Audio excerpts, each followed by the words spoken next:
7:05 de la tarde, tiempo de información, reaparece en la pantalla de TV Ciudad de la edición central de MBD Noticias. ¿Cómo andas, Natalia? Bien, ¿y tú, Martín? Todo bien. En la subidita de esta semana que se está haciendo, no sé, bastante intensa en el tema lluvia, todo el factor climático que incide en un montón de cosas, además. Es un tema que tendremos en la agenda de hoy. Y empezamos por otro, porque el senador y líder cabilante Guido Manini Ríos cuestionó la vigente ley de interrupción voluntaria del embarazo durante la media hora previa de una sesión del Senado.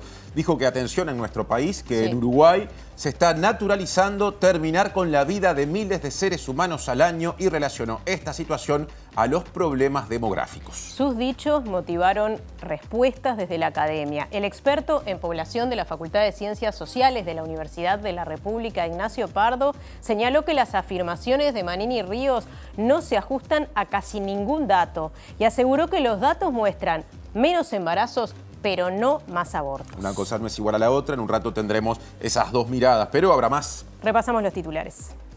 La Comisión de Género de la Cámara de Representantes aprobó por unanimidad el proyecto de ley de talles que pasará a votarse en el plenario el 3 de abril. Silvana Montes de Oca será la nueva embajadora uruguaya en Venezuela tras la salida de Eber da Rosa. Se trata de una funcionaria de carrera del Ministerio de Relaciones Exteriores. La fiscal Brenda Pupo investigará la denuncia del Comité Central Israelita debido a la exhibición de una cabeza de monstruo con una estrella de David atravesada por una lanza durante la marcha del 8 de marzo realizada en el centro de Montevideo. Docentes de UTU denuncian que 600 estudiantes no han comenzado las clases por falta de conformación de grupos. El Sindicato Ferroviario, el Ministerio de Transporte y Obras Públicas y AFE firmaron un preacuerdo para instrumentar un plan de retiro incentivado para 136 personas. El sociólogo Daniel Arbulo sería el próximo titular de la Defensoría de Vecinas y Vecinos de Montevideo en el periodo 2024-2028. El próximo jueves 14 será la votación definitiva.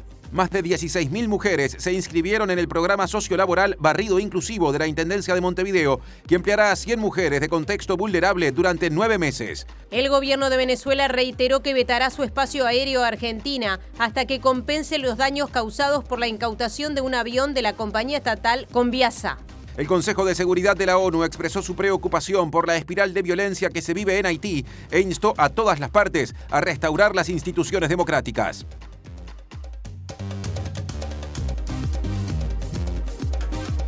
Saben que nos pueden ver a través de la pantalla de TV Ciudad, también de tvciudad.uy o en vivo a través de YouTube, pero también nos pueden escuchar por la radio de la Universidad de la República, Uniradio 107.7 FM o uniradio.edu.uy. Salimos del estudio, Martín. ¿Cómo sobrelleva Montevideo las lluvias acumuladas en las últimas horas y cómo se prepara para las más intensas que se anuncian para las próximas horas? Bueno, a modo de adelanto empieza a responderlo Diego Martini. ¿Cómo te va, Diego? Hola Martín, hola Natalia, ¿qué tal? Buenas tardes para todas y todos. Bueno, por ahora no está lloviendo, estamos acá en la zona de La Paz y Libertador, uno de los puntos que es inundable y que hoy sufrió inundaciones, pero que en este momento no está inundado, o sea, dio para que pudiera darse el drenaje en la zona pluvial, así que por este momento, por ahora está bien, pero se han activado varios protocolos a nivel de la Intendencia, a nivel del MIDES, vamos a estar ampliando en unos minutos nomás sobre eso. Estábamos en La Aguada, para ser más precisos, y nos quedamos en La Aguada. Parece Julieta Núñez Tomás. ¿Cómo anda, Juli?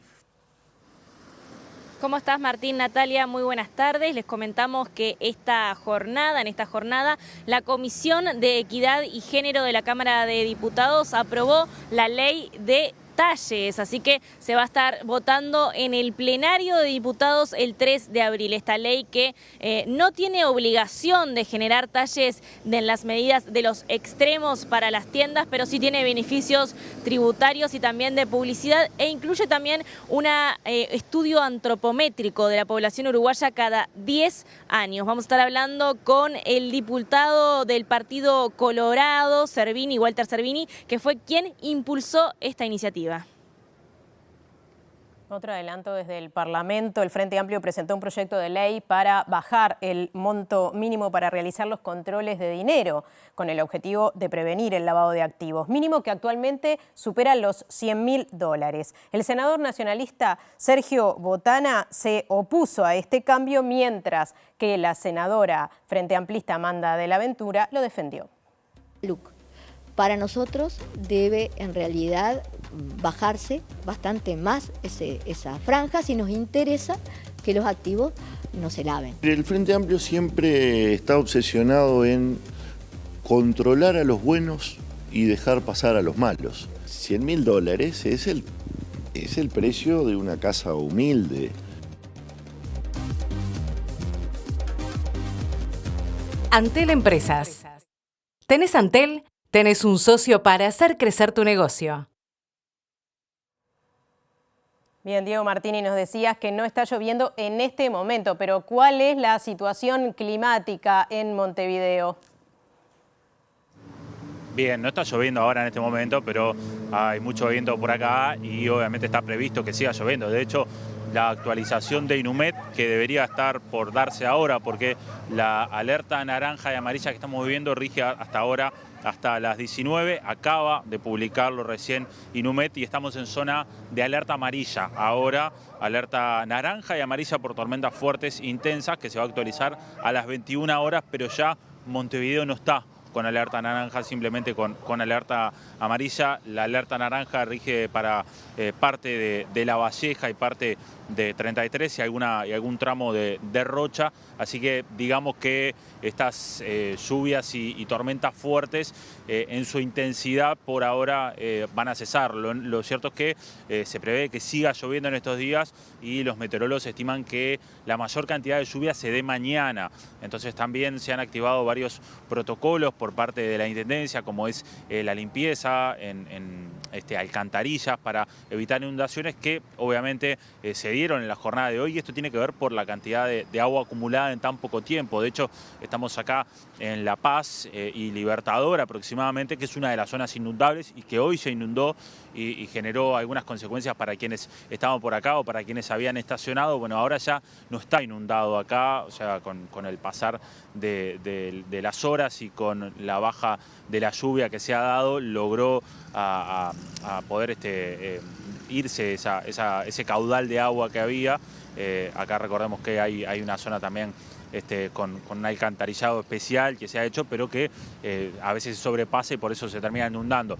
También en la zona de Goes hubo algunas inundaciones que provocaron también algunos desvíos, pero voy a compartir información que dio la Intendencia de Montevideo, porque la Intendencia también previó, y a través de su página web, un mapa donde se muestra las zonas de Montevideo que están más inundadas, y llama a la población que a través del 092-250-260 se puedan mandar fotos y dirección para denunciar desbordes y obstrucción de cañadas, alcantarillas, bocas de tormenta y árboles caídos. Y la Intendencia recuerda que hubo algunos desvíos en el tránsito, en el transporte, en algunas zonas, por ejemplo en Paraguay, entre Agraciada y Cerro, y Cerro Largo, perdón, acá nomás, después Agraciada, Avenida de las Leyes, Aguarón, Cerro Largo y Uruguay a ruta, paradas suprimidas Paraguay, entre Agraciada y Cerro Largo, algunos de los desvíos que hubo en el tránsito. Y las recomendaciones de la Intendencia son que uno evite salir hoy, a no ser que sea necesario, y que se tomen precauciones a la hora de estacionar, sobre todo, y evitar, si uno puede, andar en moto o andar en bicicleta. Pero ha sido una jornada bastante intensa. Y después lo otro tiene que ver con los protocolos activados por el MIDES para personas en situación de calle. Cuando se dan este tipo de alertas, los refugios del MIDES están abiertos todo el día y no abren, no expulsan a las personas, no es la palabra expulsan, sino que los refugios del MIDES tienen un horario de funcionamiento que generalmente es hasta las 8 o 9 de la mañana. Bueno, este horario se amplía durante todo el día y las personas pueden permanecer en los refugios del MIDES todo el día. También algunos hogares que hay de la Intendencia que están distribuidos en distintas zonas también están abiertos todo el día para evitar que las personas pasen en situación de calle. La información que nos dio el MIDES es que hasta ahora tampoco han recibido información de que se haya dado algunas inundaciones en domicilios o en casa que haya generado que algunas personas se hayan tenido que movilizar. Por ahora eso no ha pasado, el MIDES no ha recibido esa información, así que esta es la información, digamos, para esta jornada intensa de lluvia, de tormentas, que ahora, recordemos, estamos con alerta amarilla y no naranja, pero que se espera el mayor caudal de lluvia para mañana, según los meteorólogos.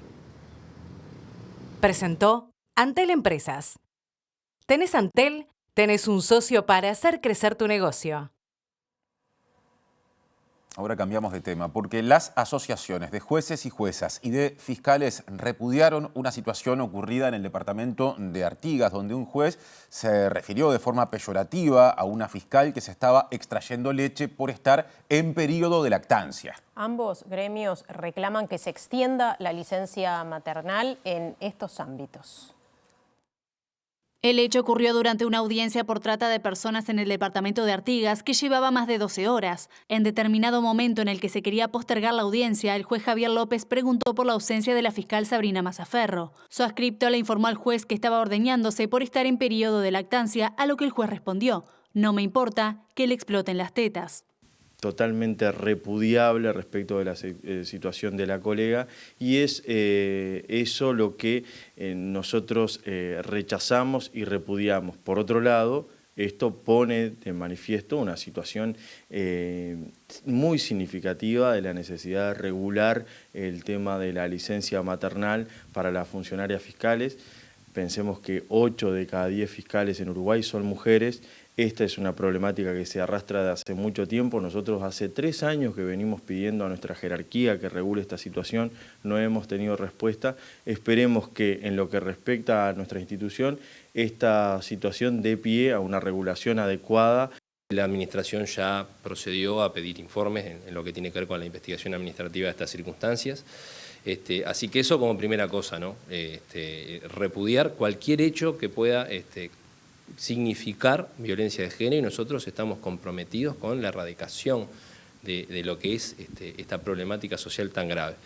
Luego, lo otro, destacar que concatenado con esto es inadmisible que hayan operadoras del sistema, fiscales, defensoras, juezas, que tengan que estar haciendo jornadas extensísimas, como es lo que ocurrió en este caso, teniendo que amamantar a sus hijos, cuando lo que corresponde es la lactancia materna exclusiva hasta los 6 meses. Bueno, ahora vamos a nuestro tema de portada. El senador y líder cabildante Guido Manini Ríos cuestionó la vigente ley de interrupción voluntaria del embarazo durante la media hora previa de una sesión del Senado. Sí, dijo que en Uruguay se está naturalizando que se maten miles de seres humanos todos los años y también que se acepta calladamente una agenda impuesta en Occidente. Manini Ríos utilizó la media hora previa del Senado para expresar su opinión sobre el aborto y citó los argumentos que esgrimió el expresidente Tabaré Vázquez cuando decidió vetar la ley. Para el legislador, Uruguay está aceptando una agenda suicida que viene del Occidente. Hemos naturalizado terminar con la vida de miles de seres humanos al año. ¿Habrá cosa más aberrante que esa? Sin dudas, matar niños en el vientre de su madre es parte de una agenda que Occidente se ha empeñado en llevar adelante y que muy caro ya lo está pagando. Lo que no podemos aceptar es que un país como Uruguay adopte calladamente esa agenda suicida que compromete seriamente nuestro futuro como nación. Podemos discutir sobre la conveniencia de que en un país como Uruguay, donde el demográfico es uno de sus más graves problemas, se naturalice la interrupción del embarazo y se tome como un dato más el hecho de alcanzar los 10.000 abortos al año. Parece que fuera intrascendente que el año pasado murieran más uruguayos que los que nacieran. Esto motivó respuestas desde la academia, porque el experto en población de la Facultad de Ciencias Sociales de la Universidad de la República, Ignacio Pardo, dijo que lo dicho por Manini Ríos no se basa en casi ningún dato. Y naturalmente le preguntamos si las interrupciones voluntarias del embarazo tienen alguna contribución en la baja de la natalidad, y afirmó que los datos muestran menos embarazos, no más abortos. Está bien.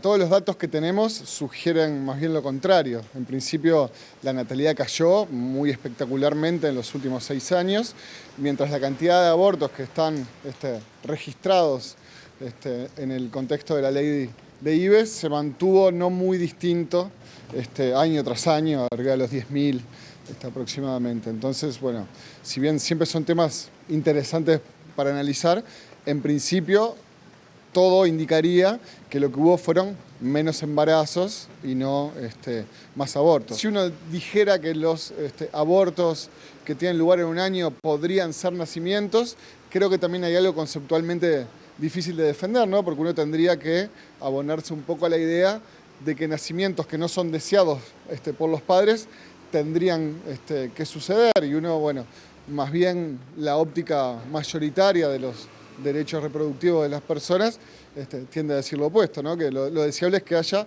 la cantidad de nacimientos que las personas quieran que suceda. Por tanto, si bien declaraciones como la de Manini son bastante frecuentes en los países de natalidad baja, yo creo que no se ajustan casi que a ningún dato, ni tampoco al contexto de derechos reproductivos en general. Bueno, y cambiando de tema, hoy se conoció que un grupo de científicos que están en la base Artigas de la Antártida, de científicos y científicas uruguayos, retrasaron su regreso a nuestro país por algunos inconvenientes que detallaremos, pero Pablo Muniz, docente responsable de la sección de Oceanografía y Ecología Marina de la Facultad de Ciencias, habló con MB Noticias para dar estos detalles. Para empezar, dijo que los retrasos en los retornos o en las idas eventualmente por cuestiones vinculadas a los vuelos son frecuentes, ¿no? Que el contingente que espera para retornar está realizando tareas de investigación, las está culminando por estas horas, por estos días, y también dijo que está aguardando ese contingente que se repare el motor del avión Hércules necesario para volver. El grupo de científicos de la Universidad de la República se encuentra en la Antártida estudiando los efectos que el deshielo, que se incrementa a raíz del calentamiento global, tiene sobre los ecosistemas marinos. En particular porque el alimento que llega a los organismos marinos desde los glaciares es de peor calidad. Una mayor temperatura provoca un mayor deshielo, entonces eso implicaría un mayor aporte de ese material terrígeno al ambiente marino y de cierta forma es como más comida de peor calidad, por decirlo de alguna forma. Eso tiene un impacto en la estructura del ecosistema y en el funcionamiento, y estamos estudiando eso. Muniz explicó que la base cuenta con 6 módulos con distintos tipos de laboratorios, escritorios, zonas de esparcimiento, gimnasio, comedores y alojamientos. Estamos terminando el trabajo de campo ya y prontos para regresar. A propósito de eso, nuestro regreso está retrasado porque hubo un desperfecto mecánico con el Hércules y se retrasó la vuelta algunos pocos días. O sea, tenemos fecha de regreso ahora el 19-20 de marzo en vez del 6, que era la fecha original.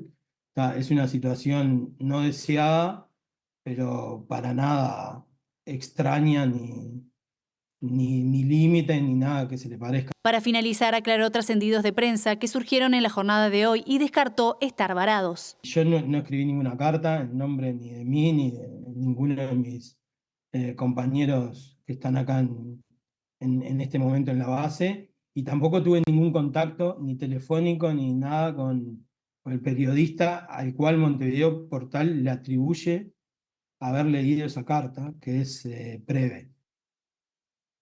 Ahora agenda laboral, cambiamos de tema. El ministro de Trabajo y Seguridad Social, Pablo Mieres, destacó que durante el actual periodo de gobierno hubo un aumento de la formalidad a nivel laboral. Según dijo, esto refuta lo expresado por el Frente Amplio acerca de que la mayoría de los nuevos puestos laborales no serían formales. Estamos hablando de 1.550.000, es una cifra récord que habla además de algo que a mí me parece importante destacar. No es solo que ha aumentado el número de puestos de trabajo durante el actual gobierno, sino que con respecto a la calidad del mismo, este dato desmiente un cuestionamiento que anda en la vuelta de que son de baja calidad. No, en realidad hay un aumento de la formalidad, porque toda esa gente que está afiliada al Banco de Previsión Social aporta su seguridad social, tiene derecho al seguro de paro, tiene derecho al subsidio por enfermedad y es obviamente formal. Entonces, lo que tenemos hoy en Uruguay es una reducción de alrededor de 3,5 puntos de la informalidad con respecto a los datos prepandemia, es decir, del 2019. ¿En qué porcentaje sería aproximadamente? Estamos hablando hoy de 21,5, es el porcentaje de informalidad, cuando en 2019 y en los años anteriores era de 25%. Bueno, y tema conectado, más de 16.000 mujeres se inscribieron en el programa sociolaboral Barrido Inclusivo de la Intendencia de Montevideo, que otorgará 100 cupos de empleo a personas en contexto vulnerable durante 9 meses. Y habló el director de la Secretaría de Empleabilidad para la Inclusión Social de la Intendencia de Montevideo, que dijo que esa enorme cantidad de inscripciones configura un dato alarmante. Barrido Inclusivo, esta edición es la 22ª, o sea, 22 años que venimos trabajando en esto. En estos años fuimos aprendiendo, se ha ido modificando. La primera, hace muchos años, se llamó Barrido Otoñal, algún vecino se acordará, y fue transitando por diferentes experiencias. El objetivo central es generar oportunidades para mujeres de sectores altamente vulnerables, y que esa experiencia de trabajo, que son 9 meses, no sean meramente la experiencia de trabajo puntual en ese periodo de tiempo, sino que ese periodo de tiempo sea transformador en su vida. En esta nueva edición se inscribieron 16.765 mujeres. Chevalier considera que esta cifra resulta alarmante y refleja la situación de empleabilidad en nuestro país. Es un indicador de Montevideo, pero Montevideo, como indicador de país, es un indicador importante, y eso quiere decir que hay necesidad de trabajo en los sectores vulnerables, y que además, un mensaje para aquellos que a veces piensan de otra manera, que la gente que tiene pocas condiciones o están en situación de vulnerabilidad sí quieren trabajar. El trabajo realizado será durante 9 meses, de lunes a viernes, con un salario acorde al establecido por el Consejo de Salarios del sector y de la categoría correspondiente.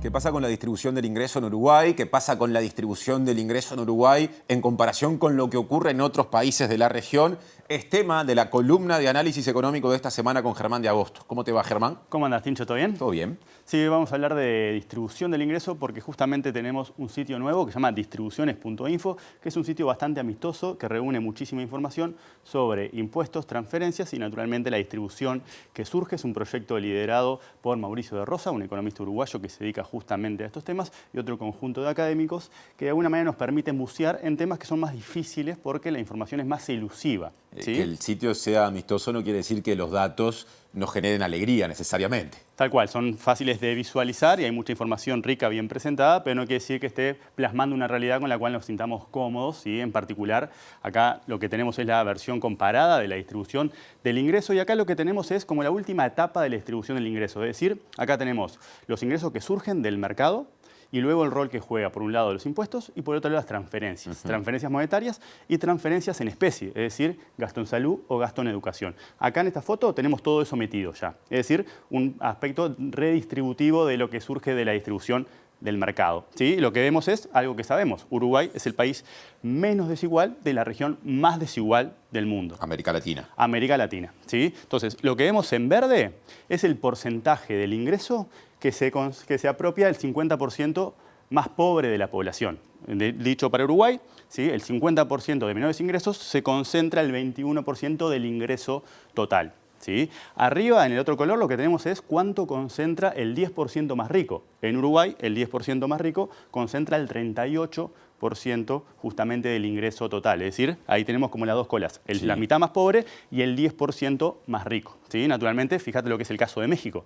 El 50% más pobre se queda con el 10% del ingreso total, mientras el 61% más rico, el 10% más rico se apropia del 61% del ingreso. ¿Sí? Pero como decía Mauricio de Rosa el otro día, que seamos el país menos desigual, de la región más desigual del mundo, no quiere decir que seamos un país donde no tenemos un problema de desigualdad. Claro. Y eso es lo que vamos a ver ahora en la siguiente placa. Con la particularidad, Tincho, de lo que vamos a hacer ahora es, vamos a ir un paso más atrás y nos vamos a concentrar en la distribución que surge del mercado. Lo que quiere decir que no vamos a tomar en consideración el rol que juegan los impuestos y el rol que juegan las transferencias. O sea, sin la intervención del Estado. Claro, o sea que vamos a ver números peores que lo que teníamos en la placa anterior, porque en la placa anterior justamente muestra el efecto distributivo que tiene esas herramientas para mitigar estas desigualdades que surgen del funcionamiento del mercado. Interesante, a ver. ¿Sí? ¿Vos ahora lo que eran los deciles? Por las dudas, recordalo, rapidito, profe. Agarramos a la población, ¿sí? La ordenamos de menores ingresos a mayores ingresos, ¿sí? Y la partimos en 10 pedacitos iguales. Eso nos permite tener el 10% en un costado de mayores ingresos y en el otro costado el 10% de menores ingresos. Y acá están justamente representados los 10 pedacitos, ¿sí? ¿Qué quiere decir eso? Fíjate, el 10% de mayores ingresos es lo que llamamos el último decil. Sí. ¿Cuánto concentra? El 46% del ingreso total. Y acá estamos hablando ya de Uruguay, no de la región. ¿Sí? Fíjate, en la placa anterior teníamos 38. Con el Estado interviniendo. Exacto, con todo este rol de los impuestos y las transferencias. O sea que justamente lo que permite visualizar esta herramienta es cómo pesan ese tipo de instrumentos a la hora de mitigar este tipo de problemas. Hay un 8% que se va del sector más rico, digamos. De alguna manera lo podés pensar así, ¿sí? Y ahí lo que tenés, si agarrás los primeros 5 pedacitos, lo que hacemos es reunir el 50% de la población y lo que concentran es el 15%. Ajá. En lugar del 20% anterior, es el 15%. Es decir, esto baja la concentración en la cola más rica y la aumenta en la cola más pobre. ¿Sí? Las diferencias son similares. Exacto. ¿Sí? Pero de alguna manera acá vemos justamente lo que sería en ausencia de esa intervención. Bien. ¿Sí? Y si ahora vamos una plaquita más, lo que vamos a ver es la evolución, pero ahora de dos segmentos. El 50% más pobre, que es uno de los que venimos repitiendo en las dos placas anteriores, pero ahora en lugar de tomar el 10% más rico, tomamos el 1% más rico. Porque como decía Mauricio, de alguna manera vos tenés dos planetas totalmente distintos. El 99% de la población uruguaya y el 1% donde justamente las brechas se exacerban de una forma mucho más pronunciada que si consideramos solamente el 10%. Y dentro de ese 1%, cuando miras el 0,1 o el 0,01, las distancias todavía son más abismales. Claro. ¿Sí? Entonces lo que tenemos acá es la evolución de esas dos proporciones de la población. En verde, el 50% más rico. ¿Sí? Perdón, en verde el 50% más pobre. Ahí está. Y si te fijas la evolución, fíjate cómo aumenta su participación en el ingreso entre el 2007 y el 2011. Ajá. Al mismo tiempo que cae justamente la del 1% más rico. Pero eso no quiere decir que cuando mirás la evolución reciente no tengas que el 1% más rico concentra la misma cantidad de ingreso que el 50% más pobre. Claro. ¿Sí? Es decir, casi el 15% del ingreso total. Eso de alguna manera lo que nos muestra es la desigualdad del ingreso, que es menor que la desigualdad del patrimonio. En el caso de la desigualdad del patrimonio, tomando también los datos de Mauricio, lo que tenés es que el 1% más rico concentra el 38% de la riqueza total y naturalmente los estratos más pobres tienen riqueza negativa. ¿Qué quiere decir riqueza negativa? Que en realidad tienen deudas. ¿Sí? Entonces, de alguna manera, somos el país más equitativo de la región más desigual, pero naturalmente lo que tenemos son desigualdades muy profundas que se hacen evidentes cuando nos ponemos a bucear un poco en los contrastes que hay entre la cola baja de la distribución del ingreso y entre la cola alta, teniendo en cuenta que el ingreso se concentra menos que la riqueza. Ya me tengo que apurar para cerrar y no me vas a poder responder, pero yo te escucho en el cierre de la columna y me pregunto si no será tiempo de pensar en nuevas innovaciones en términos impositivos, por ejemplo, teniendo en cuenta lo que hizo Brasil recientemente, pero capaz que lo podés responder en próximos programas. Tal cual, y aparte de alguna manera, hoy justamente contrastando estas dos placas con la primera, vos ves el peso que tiene ese tipo de iniciativas y naturalmente podés ver la dirección que tomarías si sos más ambicioso, si te mueves en esa dirección. Hablamos de grabar a la riqueza mayor, no digo para que se entienda a qué me refiero cuando menciono a Brasil y una medida del actual gobierno. Nos vemos la semana que viene, Germán. Interesante columna, sigue MBD Noticias, sigue con Natalia. Sí, Martín, y vamos a desarrollar otro tema. Hoy nos contaba Julieta Núñez Tomás que se aprobó en la Comisión de Género de la Cámara Baja el proyecto de ley de talles. ¿Qué significa esto, Julieta? Una nueva ley de talles, Natalia, no es la presentada originalmente, es un proyecto que presentó el diputado colorado integrante del sector Ciudadanos, Walter Cervini, y con él estamos aquí justamente para conversar sobre esta ley de talles que aprobó hoy por unanimidad, 4-20 más o menos me decían, esta Comisión de Equidad y Género de la Cámara de Diputados. ¿Cuáles son los principales destaques de esta ley? Bueno, el cambio principal es sacar lo que era la obligatoriedad con posibles sanciones a los comercios en tener todos los talles, que eso implicaba tener de todos los modelos, todos los colores, todos los talles, una cosa que no era práctica ni para los comercios ni para importadores o la industria. Entonces le cambiamos el enfoque, ahora vamos por estímulos a los comercios que sí agreguen estos talles de los extremos, tanto los pequeños como los grandes, y estos comercios podrán recibir, por ejemplo, exoneraciones de impuestos, exoneraciones fiscales que premien ese estímulo. Al mismo tiempo, incorporamos a este proyecto de ley que a través de los canales del Estado, los canales oficiales, se pueda publicitar estos comercios para que la información le llegue a la población que tiene el problema de acceder a estos talles, principalmente los de los extremos, tengan esa información, sepan dónde ubicarlos y encontrarlos, ¿no? Se logró por unanimidad este proyecto. ¿Cómo fueron las negociaciones con los partidos? Y bueno, fue un trabajo de mucho tiempo, con un proyecto anterior en donde lo apuramos para tener ese intercambio con las cámaras de industria, de comercio, con organizaciones sociales. Allí identificamos los puntos más negativos, los que también los partidos expresaban que no lo acompañaban. Logramos este texto que tiene estas dos innovaciones y recoge el ánimo del proyecto anterior en cuanto al estudio antropométrico para conocer la corporalidad de los uruguayos y también la creación de la Comisión Honoraria Asesora en el derecho a la vestimenta y a la promoción. Entonces, este es un texto que vemos que tiene los consensos, que no daña el sector comercial, el sector de la industria, pero al mismo tiempo es un primer gran paso para atender este problema que tiene mucha población en el Uruguay para poder acceder a la vestimenta. Estuvimos hablando esta tarde a propósito de esta aprobación con colectivos vinculados a la sociedad civil. Nos decían que este proyecto no recoge algunas de las cuestiones que tienen que ver con los derechos. La eliminación del talle único, la vestimenta como derecho humano, también que no se modifiquen los precios de las prendas según el talle. ¿Qué respuesta tiene frente a esto? Bueno, estamos ante un texto que pueda recoger los ánimos para ser aprobado. Es un primer paso. Hay que destacar que este es el tercer quinquenio que se viene tratando la ley de talles y no había podido salir. Creemos que el primer paso es necesario.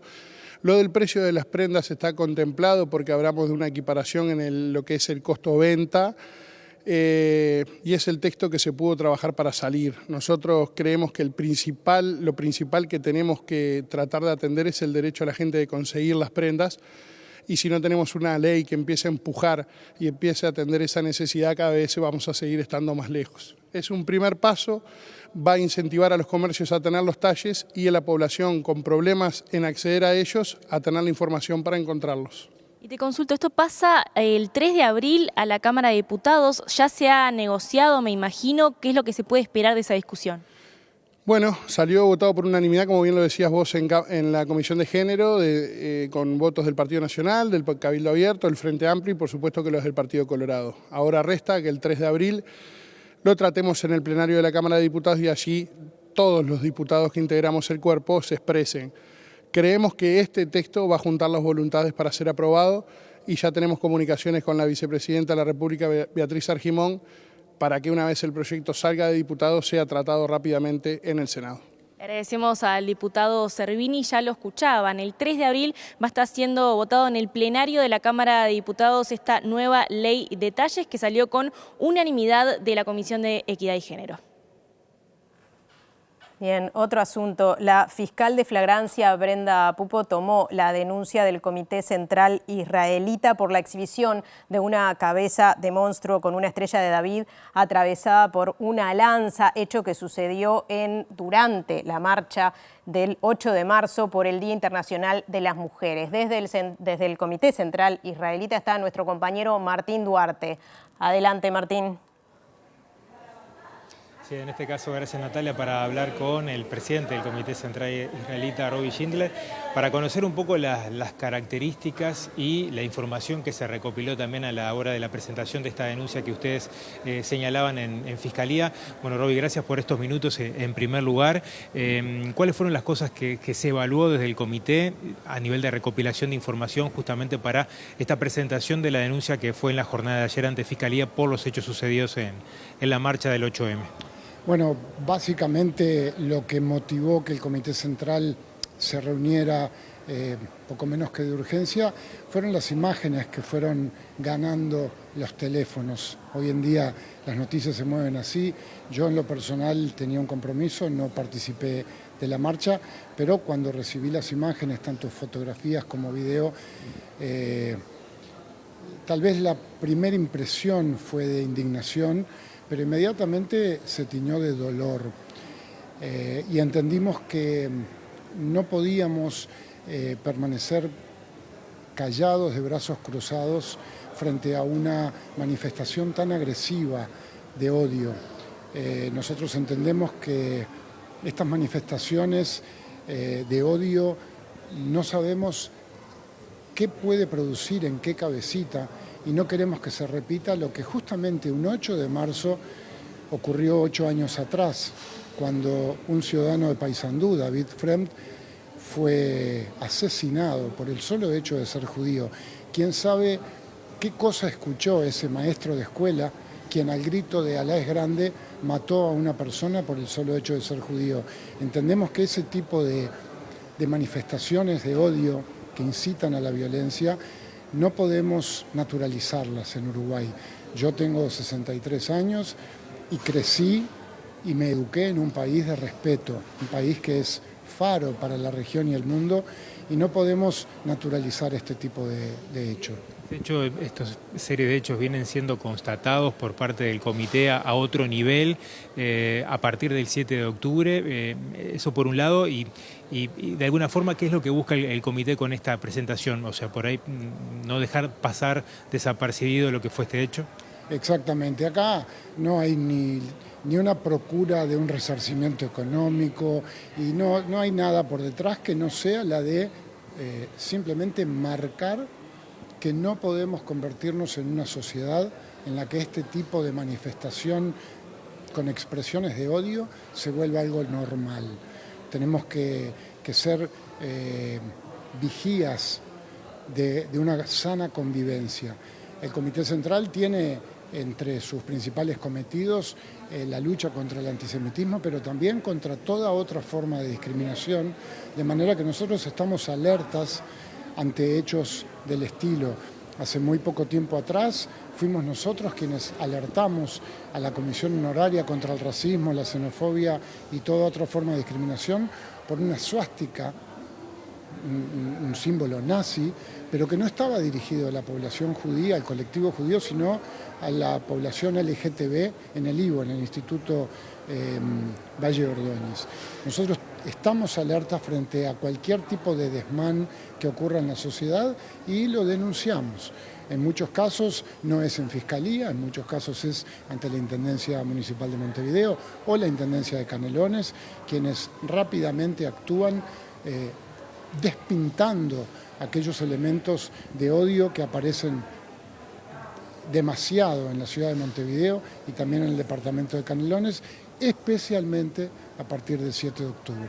Roby, muchas gracias por estos minutos. Vamos a seguir de cerca también el tema a propósito de lo que se resuelva a partir de ahora de presentada la denuncia por parte de Fiscalía. Sigan por ahí, compañeros.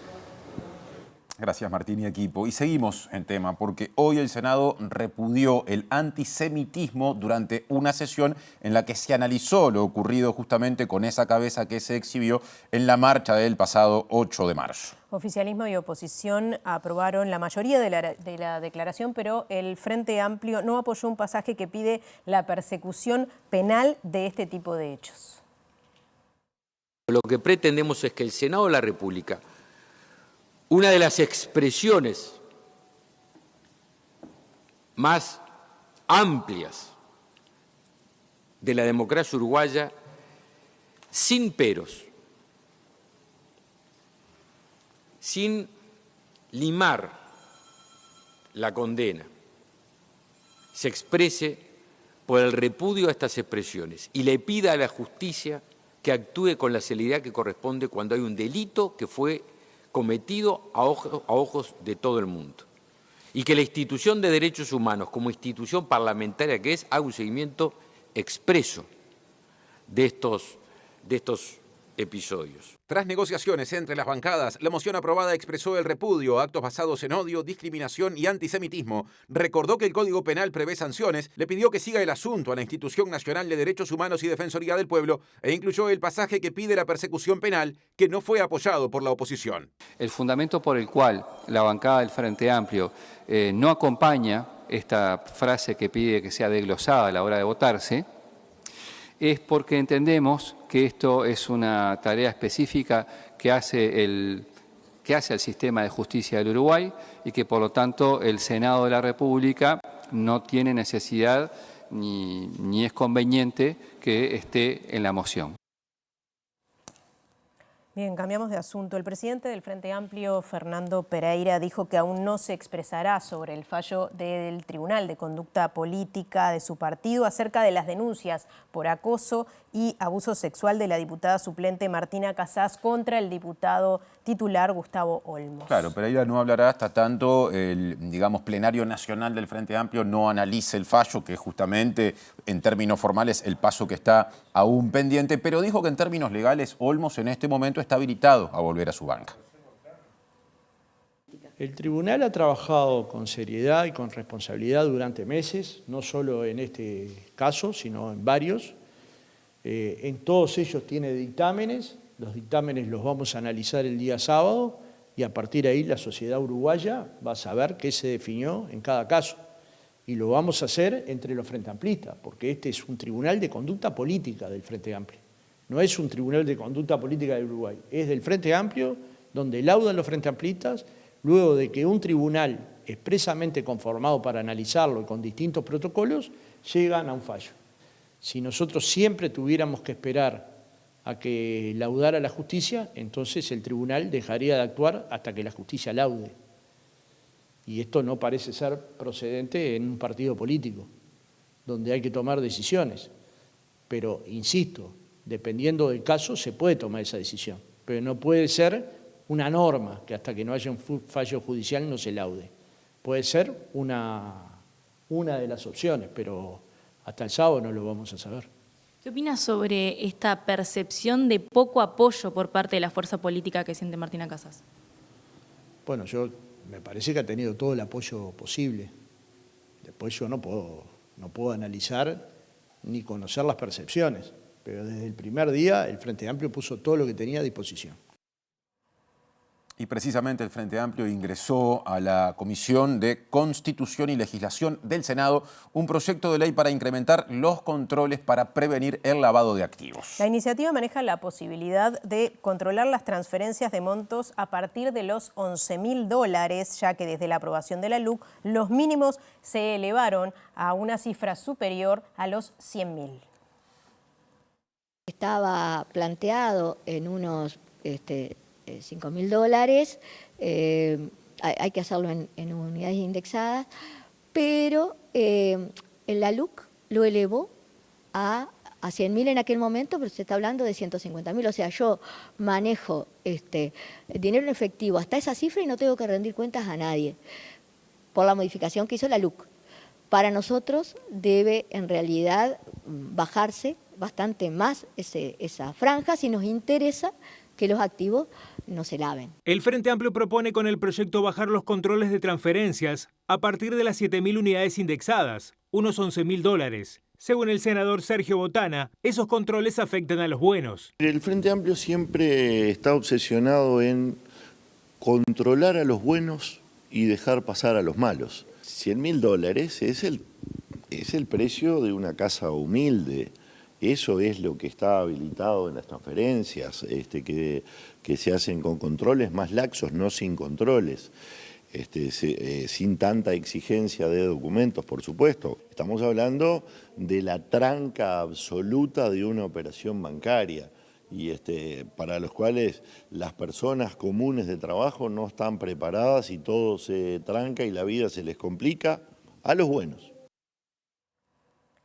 Bueno, y en la previa del capítulo internacional les contamos que Silvana Montes de Oca será la nueva embajadora uruguaya en Venezuela y sustituirá a Ever da Rosa, quien recientemente renunció al cargo. Montes de Oca es abogada, escribana y funcionaria de carrera del Ministerio de Relaciones Exteriores desde el año 2002. A lo largo de su carrera diplomática se desempeñó en la Embajada de Uruguay en Estados Unidos y fue cónsul general en Canadá y también en Chile. El año pasado se desempeñó como coordinadora de la Agenda Internacional en la Dirección Nacional de Cambio Climático del Ministerio de Ambiente. Al momento de su designación como embajadora en Venezuela, se encontraba ejerciendo funciones en el Instituto Artigas del Servicio Exterior. En las próximas horas se enviará la solicitud de venia al Senado para confirmar su nombramiento.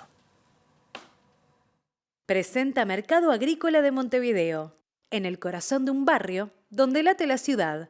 Mercado de Historias. Mercado de Historia.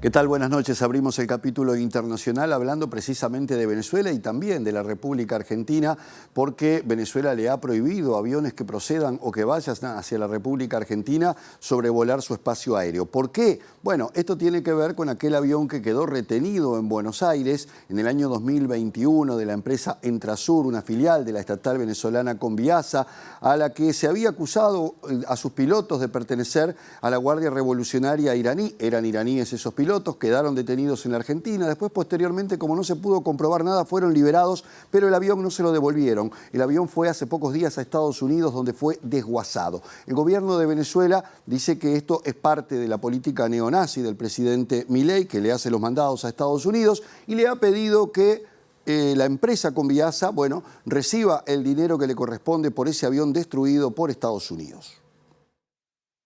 El canciller de Venezuela, Iván Gil, afirmó que su país ejerce plena soberanía en su espacio aéreo y reitera que ninguna aeronave que provenga o se dirija a la Argentina podrá sobrevolar su territorio en respuesta al conflicto provocado por Buenos Aires al entregar a Estados Unidos un avión de carga de la empresa de transporte Aerocargos del Sur, filial de la estatal venezolana Conviasa.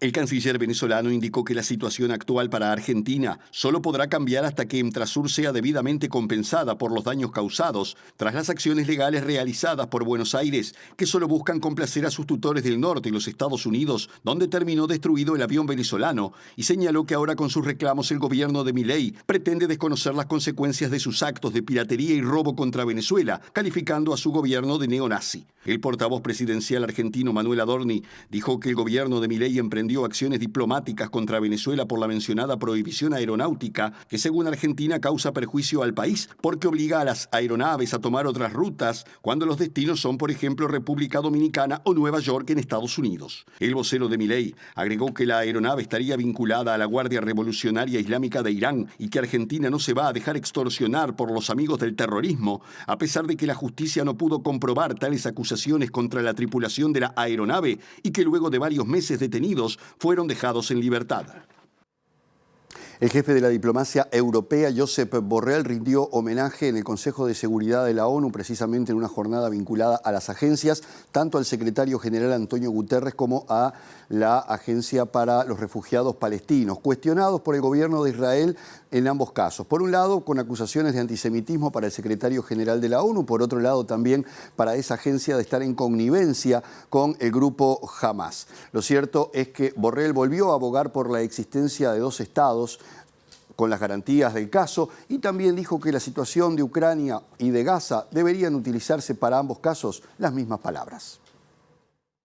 Josep Borrell eligió la sesión anual del Consejo de Seguridad dedicada a la cooperación entre la Unión Europea y la ONU para defender el trabajo de Naciones Unidas en general, que según dijo es un rayo de luz y un signo de esperanza en un mundo cada vez más oscuro, y recordó que las mismas, como el Programa Mundial de Alimentos o la propia Agencia para los Refugiados Palestinos, son el último salvavidas para mucha gente. En Gaza y pese a ello, la Agencia para los Refugiados Palestinos es cuestionada por Israel, que la acusa de connivencia con Hamas y de la supuesta doble militancia de algunos de sus agentes, a los que ha llegado a acusar de participar en los ataques terroristas de Hamas. El alto representante europeo dijo que las acusaciones tienen que ser probadas y es por ello que son solo acusaciones, afirmando que existe porque existen los refugiados palestinos y que no es un regalo, sino una respuesta a sus necesidades. Borrell sostuvo que se deben usar las mismas palabras en los conflictos de Ucrania y Gaza y en torno a este último, recordó que hacen falta pasos concretos para llegar a la solución de los dos estados, explicando que los mismos deben fijarse según tres principios: clara separación entre ambos, garantías de seguridad e integración regional. Presentó Mercado Agrícola de Montevideo, en el corazón de un barrio donde late la ciudad. Mercado de Historias. Mercado de Historia. Hasta aquí llegó nuestro bloque inicial. Pero quédense porque hay más después de la pausa.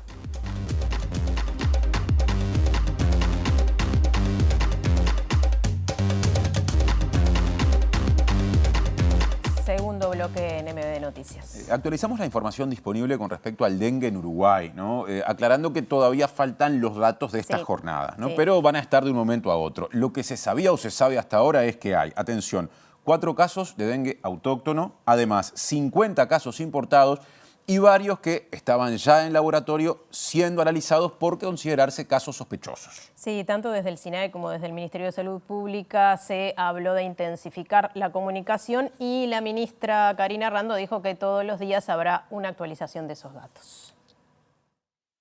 La población tiene que saber que todos los días, de lunes a viernes, se va a subir un comunicado en la página web del Ministerio de Salud Pública con los casos confirmados y los casos que están en estudio. La población tiene que saber, las personas tienen que saber que hay que cuidarse, que hay que ponerse repelente, que hay que evitar la picadura de mosquito y sobre todo que hay que evitar los criaderos. Este lunes las autoridades del Ministerio de Salud Pública se reunieron con representantes del Sistema Nacional de Emergencia para evaluar los pasos a seguir ante el aumento de casos de dengue. Resolvieron intensificar las acciones de comunicación a la población, principalmente en las fronteras, y desarrollar una campaña con las medidas de prevención, con énfasis en los cuidados para quienes viajen en Semana de Turismo. Estuvimos haciendo un énfasis también en un trabajo importante que han hecho algunos departamentos en este último tiempo, Flores, Montevideo, Mercedes, Soriano, Fraiventos también, con apoyo del Ejército Nacional, que están haciendo una descacharrización importante. Y después también comunicaciones a los prestadores de salud, saben que es una enfermedad de notificación obligatoria. Ajustar un poquito esos procesos, estamos siguiendo, preparándonos para lo peor. Estamos entre dos grandes que están complicados, Argentina está complicada, Brasil está complicado, Paraguay está complicado, todos los casos importados son de esos países. Monitoreando la situación con la autoridad correspondiente que es el Ministerio de Salud Pública y ajustando alguna cosita para adelante. Bien, y a propósito de este tema les contamos que el intendente de Salto, Andrés Lima, pidió la exoneración de IVA para los repelentes. Claro, se busca hacerlos más accesibles para frenar el avance de la enfermedad en nuestro país. Y repasamos rápidamente los datos del tiempo. Sabemos que está todo el mundo atento a esta hora y vemos que sigue en una situación similar el estado del tiempo. Mañana además están pronosticadas tormentas fuertes, hay advertencia. Mañana 13 de marzo la mínima será de 21 grados y la máxima de 25. Y estamos repitiendo siempre el pronóstico día a día, porque lo que dice Inumet para pasado mañana, 14 de marzo, es exactamente igual, o por lo menos muy parecido. 21 grados la mínima, 24 la máxima y otra vez precipitaciones y tormentas. Bien, y nos vamos rapidito porque ya viene el lado B. Sí, se mueve el estudio en TV Ciudad. Más tarde aparte habrá NBA, así que hoy bien. La combinación es distinta, pero la invitación muy buena otra vez. Así que quédense en la pantalla de TV Ciudad y mañana nos reencontramos a las 19. Gracias por estar, como siempre.